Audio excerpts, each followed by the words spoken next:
It's the Brad and John Show. The Brad and John Show. Today's, the voice goes. Today's date is Thursday. So happy it's Thursday, John. You ever heard that before? I haven't. But I listen occasionally to the BJ Show, and there's an old guy on there who has wacky acronyms. And his name's John, and then there's an even older guy who has more wacky acronyms. John? And the best part about it is in B Block, they play the most catchy theme song I've ever heard delivered by Brad.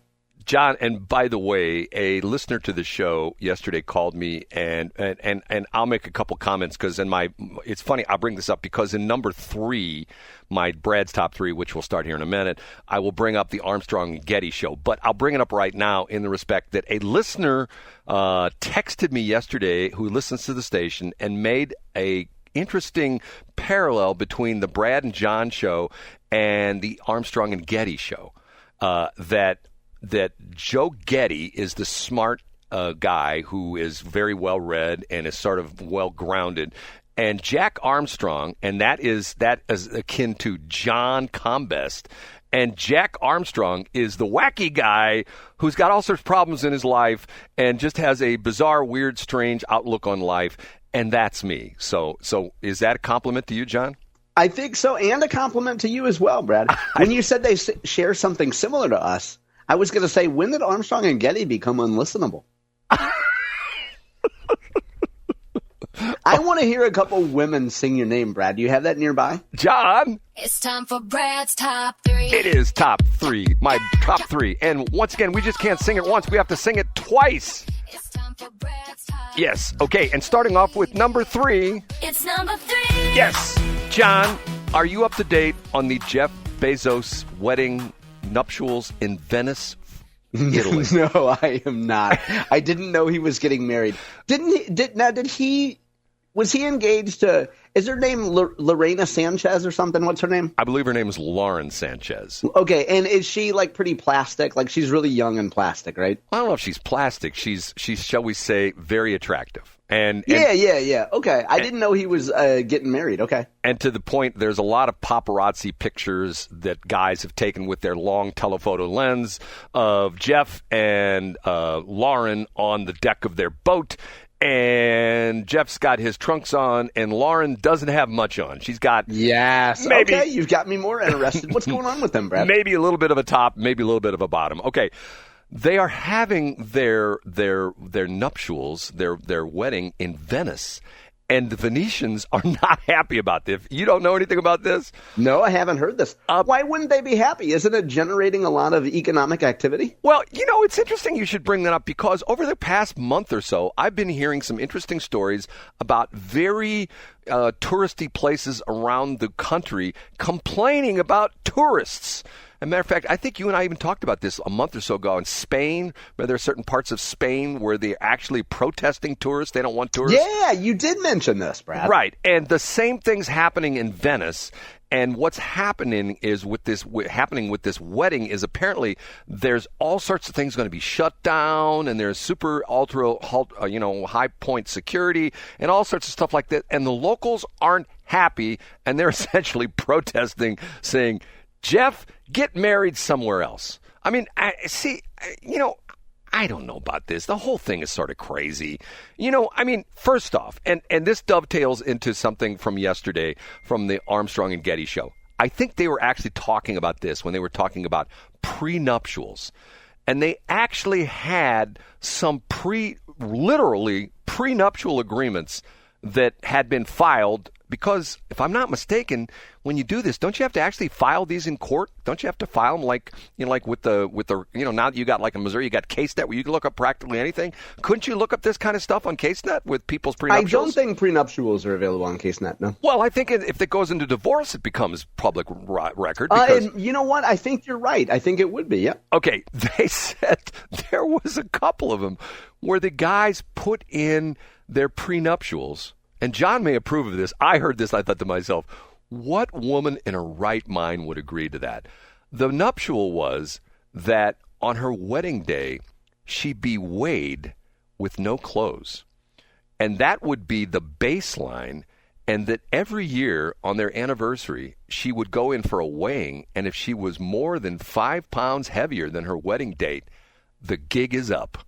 In other words, that's now that sounds like a funny thing, but was anybody suggesting that was actually in a prenuptial agreement? No, they were reading it. They said this was actually in a prenuptial. It was I could imagine as a gag, like you would want to read that on the air. I can't imagine that would actually be part of a prenup. John, I don't doubt that at all. I really don't doubt that because. And now here's where Brad jumps in and does his blue pill feminist pedestalizing thing and says, if they're doing that with women, they should do it with men too. They should have men do a weigh-in too, which I actually agree with, Brad. No, I don't think they should do a weigh-in. They should measure their gut. You know that. Boy, I thought you were going in a completely different direction there, Brad. They should measure their gut. That if when they get married, they have like around their belly button because guys most of the time guys sort of cheat and they wear their pants below their belly button, but. Pull that what do you call that measuring tape or whatever it is, the thing that the tailors use. Pull that thing right around the belly button and put that in the nuptial that on marriage date it's 36 inches, and if it gets any bigger than 38, she's done and she gets the house, she gets the car, she gets everything. What do you think, John? I mean, 36-inch hips are pretty small. I mean, depending on the woman's genetics and the woman's frame, 36-inch hips aren't very big. John, I'm saying the dude. Oh, sorry. I'm sorry. Right. I was daydreaming there for a minute about Lauren Sanchez.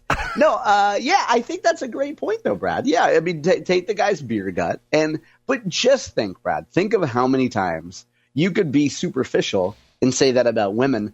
Think of how many women are saddled with men that once had drive and ambition and were full of life, and then are just living a beaten down suburban life of quiet desperation, surrounded by beer and edibles and regret. And the woman looks at him and thinks, Mike, the copy boy at the office, doesn't look so bad this afternoon. Okay. Ryan in marketing is looking pretty good this week, Right, I hear that. Okay, number 2. It's time for Brad's number 2. Yes, and of course we have to say it twice. It's time for Brad's number 2. John is a fan of the stock market. And I heard a report yesterday. I love these things where they talk about in after-hours trading. John, explain what after-hours trading is. Well, in the olden days, you only traded between what would be, 8:30 a.m. Central and 3 p.m. Central. And now you can do, if you have certain accreditation, so to speak, or you're trading through certain markets, you could trade after hours. So if you have a Schwab account or a Fidelity account and you want to buy some SPY puts or SPY calls, you can do a little trading after hours. The report came out yesterday that the dating site Bumble stock went up in after-hours trading like by 20%. Why would you say that happened, John? Let's see. I'm going to guess without knowing what happened here. Either they got bought or they're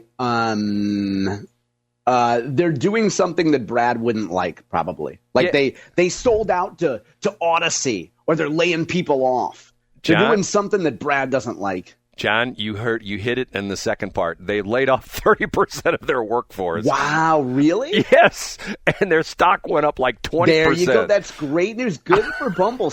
Trim the fat, cut people, use AI, and help your shareholders profit, Brad. I love that. I know you do too. I do not. I think it's horrible. But see, we should have a lot of Brad sitting around watching Cletus McFarland instead of doing their job. The thing that's sad to me is that this is the juxtaposition of Brad and John. John is, if it's good for the bottom line, he doesn't care if they take people and draw and quarter them in the town square in downtown New York. If the stock goes up 2%, John's happy with that. Absolutely. That's what they should do, Brad, because markets are efficient. Right. Do we want to have a bunch of Brad Hildebrand sitting around saying, I wonder when Whistling Diesel's going to post next? No. Replace Brad with AI. And then let's let the shareholders benefit, Okay. And by the way, not that I should know this kind of stuff. I told you I'm fascinated by business biographies. And the lady who runs Bumble has a fascinating business biography. You know the story behind this? She got fired by Tinder, right? Well, her boyfriend, her boyfriend, hold on, let me see, Bumble CEO. She's got a weird. I've seen headlines, and I could just be wrong about this. But I thought she got pushed out of Tinder And then she started Bumble, and that's her girl power story of, the boys said I couldn't do it, and I did it. She's got an interesting name. Her name is Whitney Wolf Herd. She's a wolf herd, a herd of wolves. And Oh, wow. I kind of like that. if I'm believed correctly, she was dating the guy who started Tinder, and they were actually like, co-founders or something like that, and they had a falling out, and she essentially said, which essentially is what you said, John, I'm going to show you girl power, I'm going to start my own dating site, and the women are going to be in charge, which is what she did. And the rest is history. Good for her, Brad. And you know what? Even better that she's cutting jobs and laying people off. But you know what's interesting about it is, from a marketing standpoint, you know how she really got a foothold into this? How's that? She went and did, when she first started Bumble, actually, I think she might have done this before she actually started. I read the story. It was fascinating. She went around to college campuses, and she went to sororities. And she essentially said, come on, all you girls, tell me stories about how bad men are to you and how they're in control. And then she would essentially say, now, what if there were a dating site where you were in control? And they went, whoa, how would that work? And then they would give her input, and that's how they essentially just came up with the Bumble idea. She got this. Wow, that's a great story. Brad, do you think you and I could replicate that? Maybe go to Mizzou and stop by some sorority houses?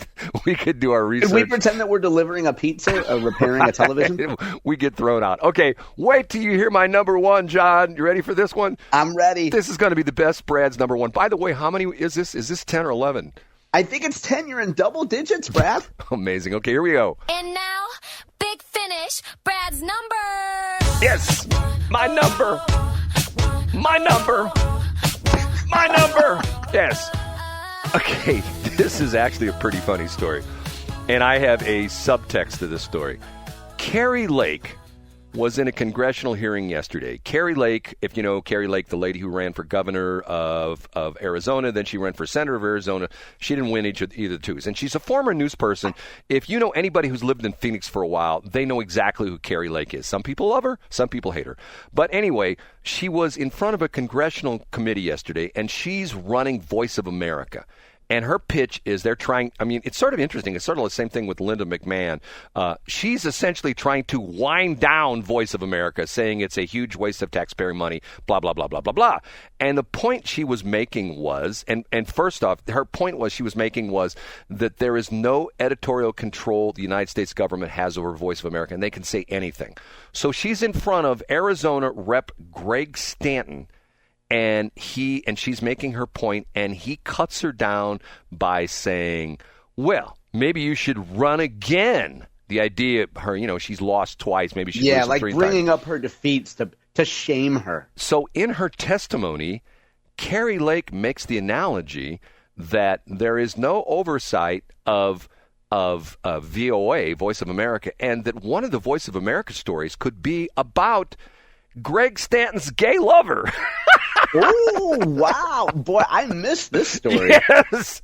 And Now, she said this? Yes. Oh, wow. Yes. Okay. All right. And to the point where, in other words, and what's interesting about it is, depending upon what article you read online, I'm surprised you missed this one. There's all the journalists who are going, well, we've checked and we've found no story about Greg Stanton having a gay lover. Well, that's the point.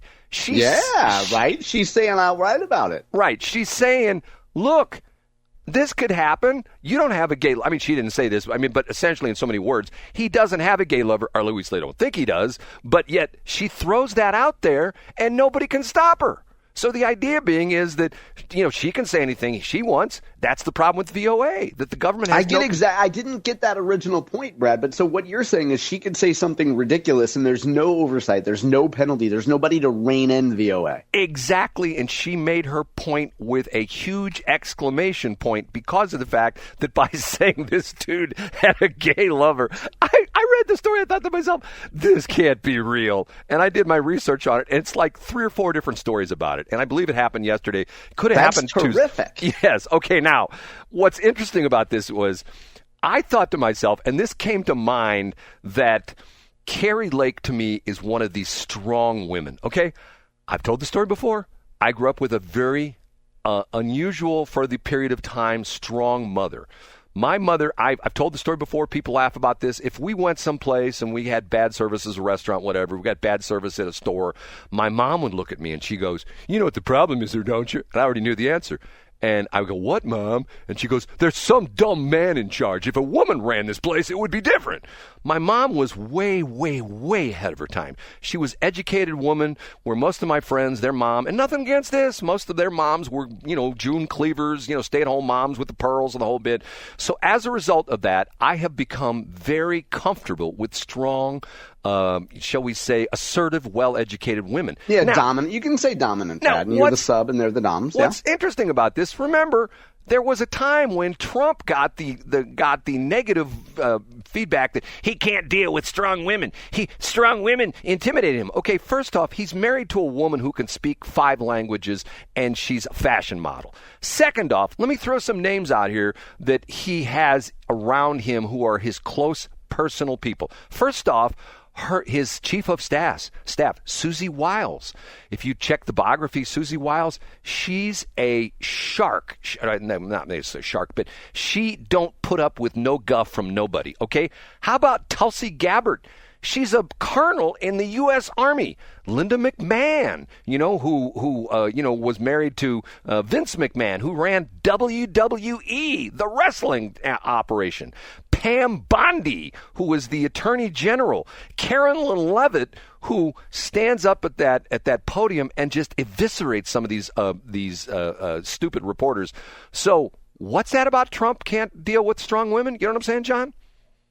Yeah, I get exactly what you're saying there, Brad. Brad, now you've given some thought to when your mom made comments like that. Do you think it's possible for a kid, particularly a boy, to hear that and not internalize it? Well, I've internalized it because here's the thing, John. I mean, and I know people are going to roll their eyes. I have utmost respect for, especially my generation. I can tell you.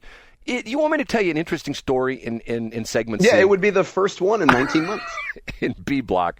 I will tell you an interesting, or in C block. I'll tell you, can we do that? Is that okay with you? Yeah, please do. Okay. Is it one that you haven't told before?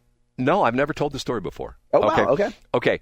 I have respect for women, and I have respect for women, especially of my generation, who have fought to attain positions. My mom used to always complain. My mom was in education, and she used to always complain she could never be an assistant principal or a principal or an administrator or superintendent. It's hard to interrupt, but that was surely true during that era, right? Exactly. Like, women had a ceiling. There was a proverbial glass ceiling, and principals and men were the only people that knew how to manage people back then. Department chairperson was as high as she could get on the food chart on the food chain because she could never rise above department chairperson. Department chairperson was like a step below assistant principal. She could never, and think about it, John, even when you went to school. I mean, like now it's totally different. I mean, yeah, but the principals were always men. Right. The teachers were always women, and except for the gym teacher. And then the principals and management was always men. And what year did you graduate? I graduated from high school in 96. So not that long ago. Yeah, not long ago, Brad. Now, if you tell the story in C block, the hurdle you have to overcome is yesterday's C block, which was June 25th, 2025, was that Bill Eigel revealed that there are lawn chairs inside the B-2 bomber. So I don't know if you're going to be able to eclipse lawn chairs, microwaves, and potties inside a B-2 bomber. John, that was funny. Didn't you think what he I thought that was a great segment, Brad. And he took a few shots at Governor Kehoe in that, which is to be expected. Right. But I thought that was a great segment. I mean, and when I said, "Oh yeah," and the lawn chairs were from Wally World, and he said they were. So in other words, yeah, they didn't get official certification. There's not an official government lawn chair that they have to use. Maybe multi-billion-dollar aircraft, and there's a dude or a dudette sitting shotgun, actually behind the pilot, co-pilot, sitting behind them in a Walmart lawn chair. What's wrong with that picture, John? To steal a phrase from Brad Hildebrand, it's 7:42. We're way over time, and it's all Brad's fault. John, you know what? If I didn't have this show, those razor blades sitting on my desk and my wrists would, might commingle. You know what I'm saying? Okay. I got you. Okay.